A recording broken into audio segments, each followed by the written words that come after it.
சமந்தாவுக்கும் famous director ராஜ்நிதி முருக்கும் இடையில காதல், கூடிய சீக்கிரமே கல்யாணம் பண்ணிக்க போறாங்கன்ற செய்தி சோஷியல் மீடியாவில் அதிகரிச்சுட்டே வருது. ஆனா சமந்தாவும் நிடிமுருவும் எந்த பதிலும் சொல்லாம தொடர்ந்து அவங்க சேர்ந்து எடுத்துக்கிட்ட போட்டோஸை மட்டும் போஸ்ட் பண்ணிட்டு இருக்காங்க. ஆக்சுவலி இவர் டைரக்ட் பண்ண ஃபேமிலி மேன் வெப் சீரிஸ்ல பெட்ரூம் சீன்ல நடிச்சதால தான் சமந்தாவை நாக சைத்தன்யா டைவர்ஸ் பண்ணாருன்ற டாக் இப்பவும் இருக்கு. இந்த நிலையில ராஜ்நிதி முருவுடைய மனைவி ஷாமலிடே தன்னோட இன்ஸ்டாவில் பரபரப்பு பதிவை போட்டிருக்காங்க.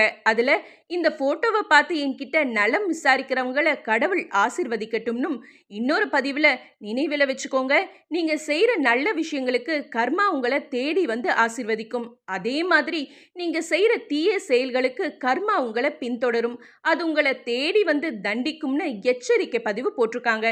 இதை பார்த்த ரசிகர்கள் பலர் சமந்தாவுக்கு அட்வைஸ் பண்ண ஆரம்பிச்சுட்டாங்க.